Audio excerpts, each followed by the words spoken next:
दोस्तों नमस्कार, मैं हूं डॉक्टर प्रदीप प्रसन्न। आप भी प्रसन्न होंगे ऐसी आशा ही नहीं पूर्ण विश्वास है। आप सबका स्वागत है मेरे चैनल हिंदी की बिंदी पर।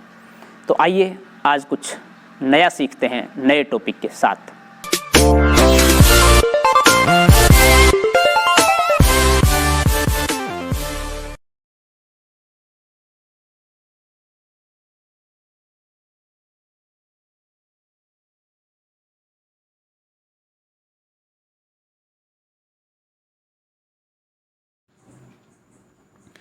विद्यार्थियों, आज की वीडियो हम बना रहे हैं अलंकार को लेके।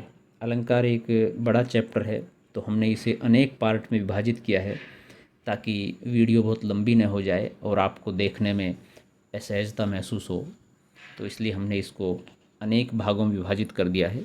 ये पार्ट 8 है अलंकार का। इससे पहले हम 7 पार्टों में प्रारंभ से लेकर के सभी अलंकारों को बड़े ही विस्तार के साथ सहज रूप से स्पष्ट करने का प्रयास उनमें कर चुके हैं। तो आज की वीडियो में हम कुछ और अलंकार जो बच रहे हैं उनको सम्मिलित करेंगे, और यदि वीडियो बहुत लंबी हो जाएगी तो 1-2 पार्ट और जो बचेंगे उनमें बनाएंगे। आप हमारे चैनल पर यदि पहली बार विजिट कर रहे हैं तो आपसे आग्रह है कि आप इसे सब्सक्राइब ज़रूर करें, बेल आइकॉन को ज़रूर दबा लें ताकि सभी वीडियो की सूचना आप तक आसानी से पहुंच सके और आप उनसे लाभान्वित हो सकें। तो आइए करते हैं आज की वीडियो प्रारंभ। तो अगला अलंकार है संदेह। उपमेय में जब उपमान का संशय हो तब उसे संदेह अलंकार कहते हैं। नाम से ही पता लगता है कि जहाँ संदेह की स्थिति हो, लेकिन उपमेय में जब उपमान का संशय हो तो वहाँ पर संदेह अलंकार होता है। जहाँ किसी वस्तु या व्यक्ति को देखकर संशय बना रहे, निश्चय न हो, वहाँ संदेह अलंकार होता है। वस्तु या व्यक्ति को देखकर ये स्थिति हो कि ये है या वो है, स्पष्ट नहीं है, मतलब क्या कहें कि ऐसा है या नहीं है, वही है, जिसको हम पहचान नहीं पाते हैं, तो संदेह की स्थिति जहाँ हो, शंका की स्थिति जहाँ हो, वहाँ संदेह अलंकार होता है। इस अलंकार में 3 बातों का होना आवश्यक है, जो 3 बातें निम्न हैं। एक तो विषय का अनिश्चित ज्ञान, यानी कि पक्का नहीं पता, अनिश्चितता, अस्थिरता, असमंजस। यह अनिश्चित समानता पर निर्भर है, यानी कि कैसी है उसके ऊपर निर्भर है। अनिश्चय का चमत्कार पूर्ण वर्णन हो, यानी कि सामान्य नहीं विशिष्ट वर्णन हो। तो ये 3 चीज़ें जहाँ हो वहाँ संभावना है पूरी पूरी संदेह अलंकार होने की। उदाहरण से समझने का प्रयास करते हैं। ये काया है या शेष उसी की छाया, क्षण भर उनकी कुछ नहीं समझ में आया। साकेत से लिया गया ये पद है। तो दुबली पतली उर्मिला को देखकर लक्ष्मण यह निश्चय नहीं कर सके कि यह उर्मिला की काया है या उसका शरीर है या उसकी छाया है। जैसे आप देखते हैं कि कोई व्यक्ति या वस्तु या वृक्ष खड़ा है तो धूप उसके विपरीत से जहाँ आती है तो उसके विपरीत छाया बनती है, उसकी प्रतिछाया बनती है। तो वो जो प्रतिछाया बनती है वो कई बार धूप के ऊपर निर्भर करता है किस तरीके से, किस ओर से आ रही है और किस एंगल से आ रही है।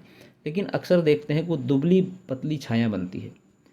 तो उर्मिला को देखकर लक्ष्मण कह रहे हैं कि ये काया है उर्मिला की या उसकी छाया है, यानी कि बहुत कमज़ोर जीर्ण दिखाई दे रही है और स्पष्ट नहीं हो रहा। क्षण भर उनकी कुछ नहीं समझ में आया, और क्षण भर एकदम से जब देखा तो समझ में नहीं आया कि वास्तव में उर्मिला है या उसकी प्रतिछाया, उसकी छाया का रूप है उसके शरीर का। तो यहाँ संदेह बना हुआ है। कुछ अन्य उदाहरण से और समझने का प्रयास करते हैं। विरह है अथवा यह वरदान। अब देखिए दोनों स्थिति है। ऐसा कहते हैं प्रेम यानी कि श्रृंगार के जो 2 रूप हैं, वियोग और संयोग, उसमें जो वियोग है वो उसको तपाता है, कुंदन बनाता है। तो विरह अपने आप में अपने प्रिय से बिछुड़ना एक वरदान है या वर है, कह नहीं सकते। है उदित पूर्णेंदु वह अथवा किसी कामनी के वदन की छिटकी छटा।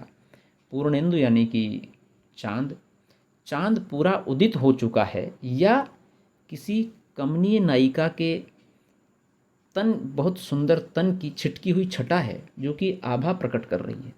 तो ये संदेह स्पष्ट नहीं हो रहा है। मिट गया संदेह क्षण भर बाद ही, पान कर संगीत की स्वर माधुरी।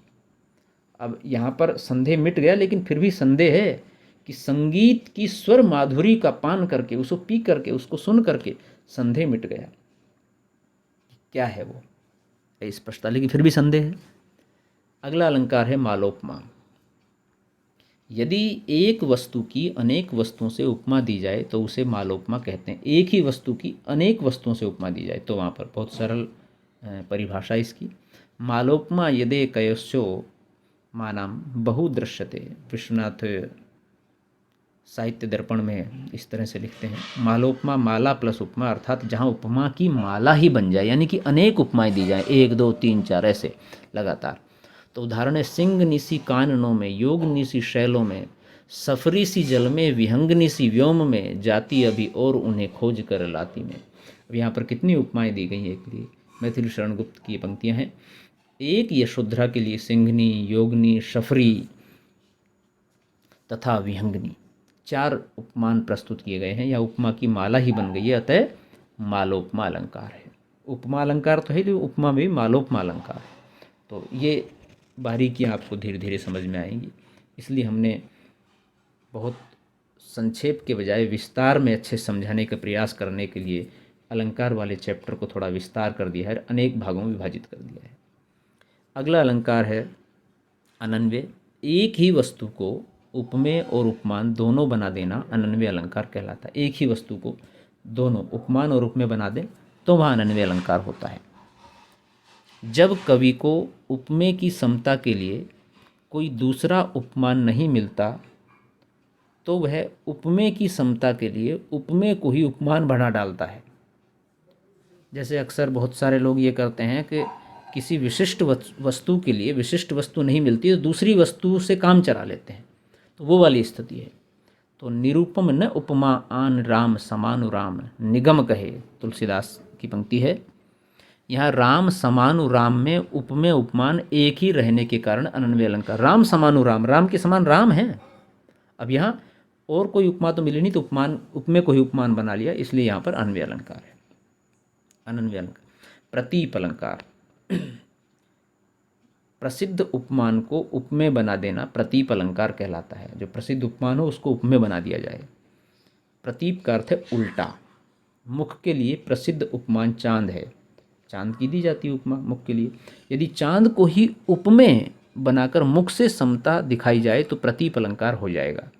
उदाहरण, विदा किए बहु विनय करी फिरी पाए मन काम, उतरी नहाए जमुंजल जो शरीर समश्याम। तुलसीदास की पंक्तियां हैं। श्यामल शरीर की उपमा यमुना के नीले जल से दी जा रही है, दी जाती रही है। यानी कि जो नीला जल है वो एक तरह से श्यामल शरीर, श्याम की तरह हल्का काला जैसे कि रंग हो गया हो, किंतु यहाँ श्री राम के श्यामल शरीर की तरह यमुना का जल बताया गया है, यानी कि उल्टी उपमा दी गई है। श्यामल शरीर की तरह यमुना का जल है, इसलिए यहाँ पर उल्टा अर्थ होने की वजह से प्रतीप अलंकार हो गया, उल्टा उपमेय देने की वजह से। भ्रांतिमान, जहाँ समानता के कारण एक वस्तु में दूसरी वस्तु का भ्रम हो। देखिए, संदेह और भ्रांतिमान में बहुत बारीक अंतर है। हाँ, संदेह तो असमंजस की स्थिति है, यहाँ पर भ्रम है कि हाँ ये नहीं ये है, ये वाली स्थिति है। तो जहाँ एक वस्तु में दूसरी वस्तु का भ्रम हो वहाँ भ्रांतिमान अलंकार होता है। वस्तुतः दो वस्तुओं में इतना सादृश्य रहता है कि स्वाभाविक रूप से भ्रम हो जाता है, एक वस्तु दूसरी वस्तु समझ ली जाती है। उदाहरण, पाए महावर दैन को नाइन बैठी आए, फिर जानी महावरी एड़ी मींढत जाए। बिहारी का बहुत प्रसिद्ध हुआ है। नाइन नायिका की एड़ी को अत्यंत लाली के कारण महावर की गोली समझकर बार बार उसी को एड़ी को मलती जाती है, अतः यहाँ भ्रांतिमान अलंकार है। नायिका की जो एड़ी है वो अत्यंत लालिमा लिए हुए है और नाइन ये समझती है कि इसने महावर लगा रखी है, महावर की गोली है, तो उसी को बार बार वो मलती है, लेकिन वो तो अपने आप में लाल है, तो वो समझ वो रही है, अतः यहाँ भ्रांतिमान अलंकार है। संदेह नहीं है, देखिएगा, भ्रांतिमान में समझ ही लिया जाता कि वही है उसकी जगह, जबकि वो होता नहीं है। और संदेह में ये असमंजस होता है वो है या ये है। अपनहुति अलंकार। उपमेय का निषेध करके उपमान के स्थापन को अपनहुति अलंकार कहते हैं। जहाँ उपमेय का निषेध किया जाए और उसकी जगह उपमान स्थापित कर दिया जाए वहाँ पर अपनहुति अलंकार होता है। दूसरे शब्दों में उपमेय पर उपमान का निषेध रहित आरोप अपनहुति अलंकार कहा जाता है। अपनहुति का अर्थ है छिपाना। यानी किसी एक बात को छिपा करके दूसरी बात प्रकट की जाए। यदि कहें कि यह मुख नहीं चंद्र है तो अपनहुति हो जाएगा। यह मुख नहीं चंद्र है, इसमें आपने मुख को छुपा लिया है, वास्तव में मुख ही है वो, लेकिन आपने चंद्र कह दिया है तो उसको छुपा लिया है। तो प्रकृतम प्रतिश ध्यान्य स्थापनम स्याद पहुंती, विश्वनाथ साहित्य दर्पण में ये देते हैं उदाहरण, परिभाषा संस्कृत में। तो इस अलंकार में नए नहीं आदि निषेधवाचक अव्ययों की सहायता से उपमेय का निषेध कर उसमें उपमान का आरोप करते हैं। उदाहरण से समझने का प्रयास करते हैं। नहीं पलास के पुष्प ये हैं ये जरत अंगार। अब देखिए पलास के जो पुष्प हैं उनको ये कह दिया कि पलास के पुष्प नहीं है बल्कि ये जलते हुए अंगारे हैं, छुपा लिया है वहाँ पर वो चीज़, दूसरी प्रकट हो रही है। यहाँ पलास पुष्प का निषेध कर जलते अंगार की स्थापना की गई है, इसलिए अपनहुति अलंकार है यहाँ पर। अन्य उदाहरण से हम समझने का प्रयास करते हैं, जैसे कि नए सरोज उरोज न थे मंजुमीन नहीं नयन, कलित कलाधर बदन नहीं मदन बान नहीं सैन। यहाँ पहले उपमान का आरोप है, फिर उपमेय का निषेध है। नहीं सरोज उरोज न थे, जो सरोज थे कमल थे वो उरोज ने थे अर्थात स्तन ने थे। मंजुमीन नहीं नयन, और जो मीन मछली नहीं है वहाँ पर बल्कि नयन है। कलित कलाधर बदन नहीं मदन बान नहीं सैन, और जो कलाधर कला को करने वाले हैं ये बदन नहीं है बल्कि ये मदन है। मदन बाण यानी कि काम के बाण हैं, नहीं सैन तीर नहीं है ये। तो यहाँ पहले उपमान का आरोप है, फिर उपमेय का निषेध है। ये चेहरानी गुलाब का ताज़ा फूल है। यहाँ भी देखिए अब अपनहुति के मुख्यतः दो भेद हैं, शाब्दी अपनहुति, और जहाँ शब्द से निषेध किया जाए वहाँ शाब्दी अपनहुति। आर्थी अपनहुति, जहाँ छल बहाना आदि के द्वारा निषेध किया जाए वहाँ आर्थी अपनहुति अलंकार होता है। तो विद्यार्थियों, आज की वीडियो यहीं समाप्त होती है। वीडियो आपने पूरी देखी, इसके लिए बहुत बहुत धन्यवाद। आशा करते हैं वीडियो आपके लिए लाभान्वित होगी। यदि वीडियो आपको अच्छी लगी तो इसे लाइक कीजिए, शेयर कीजिए, कमेंट्स कीजिए और चैनल को सब्सक्राइब करना न भूलें। आपके मन में कोई सवाल हो, कोई जिज्ञासा हो, कोई प्रश्न हो तो आप कमेंट्स के माध्यम से हमें बताइए, हम उसका समाधान करने का प्रयास करेंगे।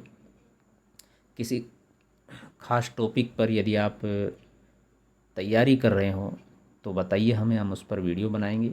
या कुछ समझ में नहीं आ रहा हो अलंकार वाले टॉपिक से संबंधित, या अन्य किसी भी हिंदी व्याकरण, हिंदी काव्यशास्त्र या हिंदी साहित्य या किसी भी कक्षा के किसी चैप्टर की बात करते हैं तो वो बताइएगा, हम उस पर वीडियो बनाएंगे। बाकी आप लगातार वीडियो देखते रहें, हम लगातार वीडियो बना रहे हैं।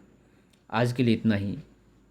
नेक्स्ट वीडियो में नेक्स्ट टॉपिक के साथ फिर मिलते हैं। तब तक के लिए शुक्रिया, नमस्कार, स्वस्थ रहिए, सुरक्षित रहिए।